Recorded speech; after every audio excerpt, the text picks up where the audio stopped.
single year, and it was just wasted. It was going to waste. But in 1 year, I slashed our monthly trade deficit by a staggering 77%. And all of this with no inflation, something everyone said could not be done. There were a couple of brilliant people that actually thought I was doing the right thing. I thought I was doing the right thing. Now they all think I'm doing the right thing because they can't believe the numbers. American exports are now up by more than $150 billion. Domestic steel production is up by 300,000 tons a month, and it's doubling over the next 4 months. It's doubling and tripling, and we have steel plants being built all over the country. Nobody thought they'd see that. Factory construction is up by 41%, and that number is really going to skyrocket right now because that's during a process that they're putting in to get their approvals, and we've given very, very quick, fast approvals. In the process, we've made historic trade deals with partners covering 40% of all U.S. trade. Some of the greatest companies and countries in the world. We have countries as our partner, too. The European nations, Japan, South Korea. They're our partners. They've gone into massive deals with us, especially on oil and gas. And these agreements raise growth and cause stock markets to boom, not only in the U.S., but virtually every country that came to make a deal, because, as you've learned, when the United States goes up, you follow. It's really become a staple. In America, I've stopped the nation-wrecking energy policies that drive up prices while sending jobs and factories to the world's worst polluters. They are indeed polluters. Under sleepy Joe Biden, new domestic oil and gas leases fell by 95%. Think of that. And they wonder, why was gasoline going up so fast?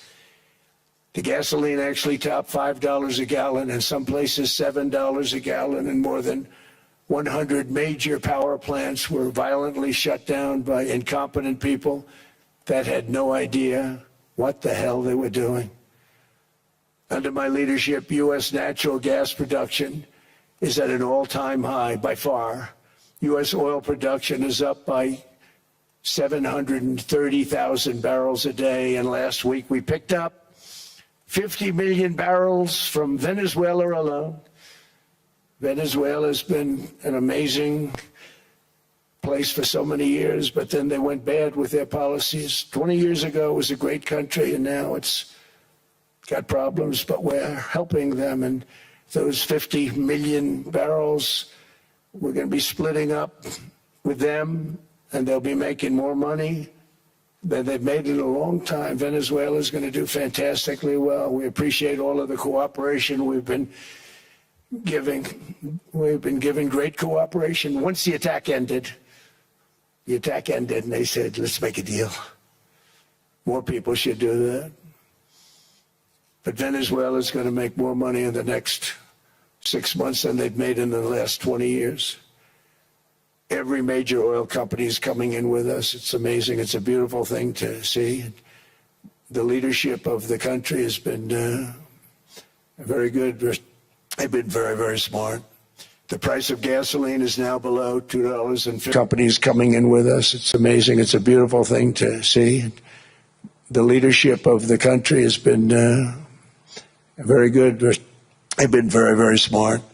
The price of gasoline is now below $2.50 a gallon in many states, $2.30 a gallon in most states. Then we'll soon be averaging less than $2 a gallon. In many places, it's already down even lower, $1.95 a gallon. Numerous states are at $1.99, numbers that nobody has heard for years. Actually, since my last administration, we got it down to around those numbers. I've signed an order directing an approval of many new nuclear reactors. We're going heavy into nuclear. I was not a big fan because I didn't like the risk, the danger, but they have the progress they've made with nuclear is unbelievable, and the safety progress they've made is incredible. We're very much into the world of nuclear energy, and we can have it now at good prices and very, very safe. and we're leading the world in AI by a lot. We're leading China by a lot. I think President Xi respects what we've done, in part because I've allowed these big companies building these massive buildings to build their own electric capacity. They're building their own power plants, which when added up is more than any country anywhere in the world is doing. I read recently an article in the Wall Street Journal that China's creating so much energy, and they are. I got to hand it to them. But we're creating as much or more, and we're letting them do that. I'm very proud of it. It was my idea. I said, you can't create this much energy. We needed more than double the energy currently in the country just to take care of the AI plants. And I said, we can't do that. We have an old grid system. And I came up with the idea, you know, you people are brilliant. You have a lot of money. Let's see what you can do. You can build your own electric generating plants. And they looked at me. They didn't believe me. All of the names that are, I think, in the room right now, if you want to know the truth, they didn't believe it.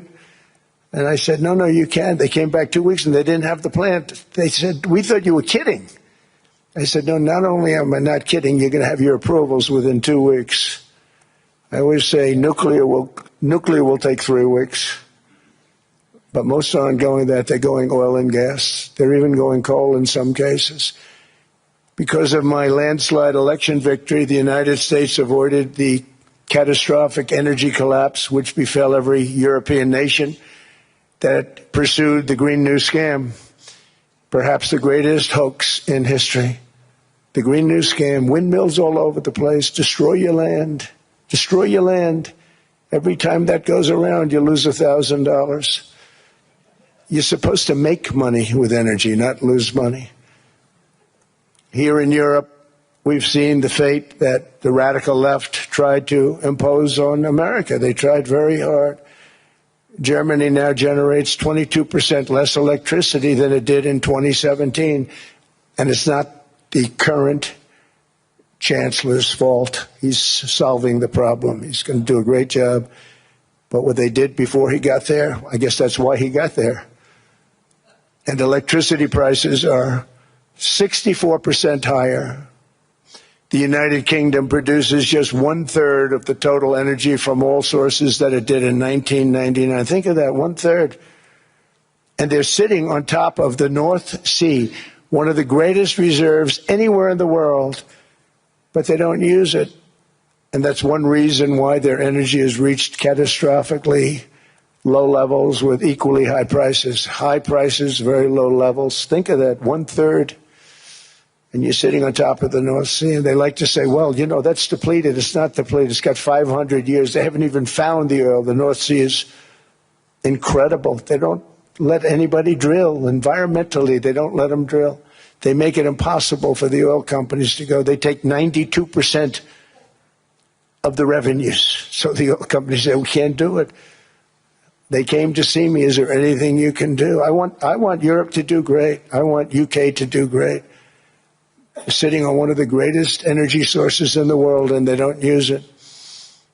In fact, their electricity prices have soared 139%. There are windmills all over Europe. There are windmills all over the place, and they are losers.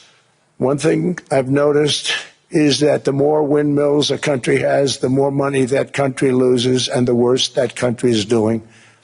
China makes almost all of the windmills, and yet I haven't been able to find any wind farms in China. Did you ever think of that? It's a good way of looking at it. They're smart. China is very smart. They make them, they sell them for a fortune. They sell them to the stupid people that buy them, but they don't use them themselves. They put up a couple of big wind farms, but they don't use them. They just put them up to show people what they could look like. They don't spin. They don't do anything. They use a thing called coal, mostly. But China goes with the coal. They go with oil and gas. They're starting to look at nuclear a little bit.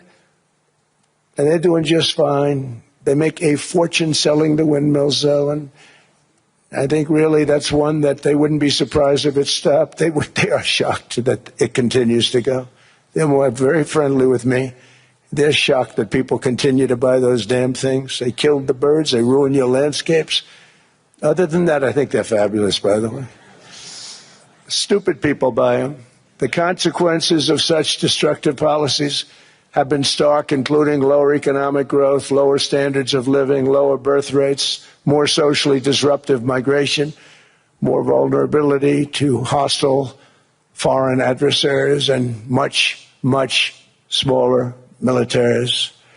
The United States cares greatly about the people of Europe. We really do. I mean, look, I am derived from Europe, Scotland and Germany. 100% Scotland, my mother, 100% German, my father. And we believe deeply in the bonds we share with Europe as a civilization. I want to see it do great.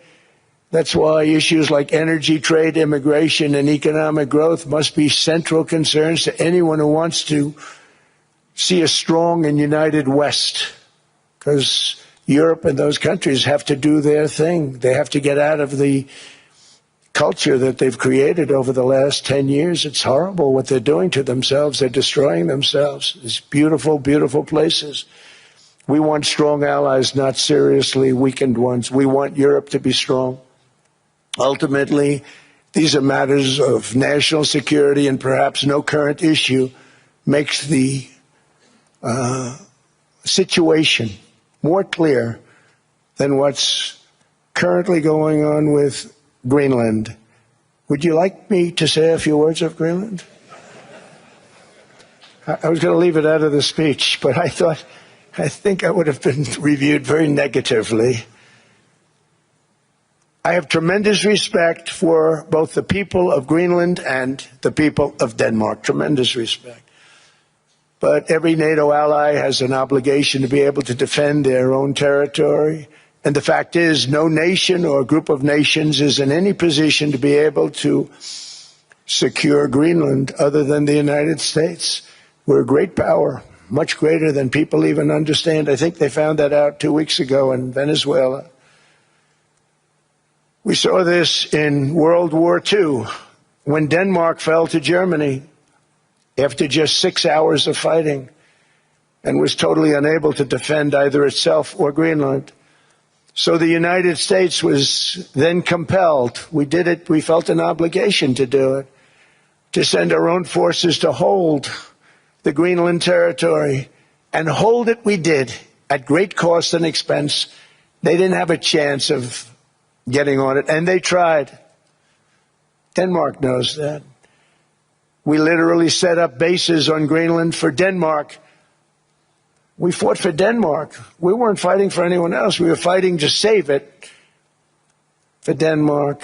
Big, beautiful piece of ice. It's hard to call it land. It's a big piece of ice. But we saved Greenland and successfully prevented our enemies from gaining a foothold in our hemisphere. So we did it for ourselves also.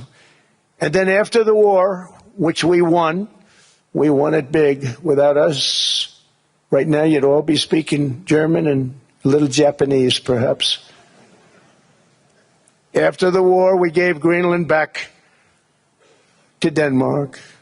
How stupid were we to do that? But we did it. But we gave it back. But how ungrateful are they now? So now our country and the world face much greater risks than it did ever before because of missiles, because of nuclear, because of weapons of warfare that I can't even talk about. 2 weeks ago, they saw weapons that nobody ever heard of. They weren't able to fire one shot at us. They said, what happened? Everything was discombobulated. They said, we've got them in our sights. Press the trigger, and nothing happened. No anti-aircraft missiles went up. There was one that went up about 30 feet and crashed down right next to the people that sent it. They said, what the hell is going on? Those defensive systems were made by Russia and by China. So they're going to go back to the drawing boards, I guess. Greenland is a vast, almost entirely uninhabited and undeveloped territory. It's sitting undefended in a key strategic location between the United States, Russia, and China. That's exactly where it is, right smack in the middle.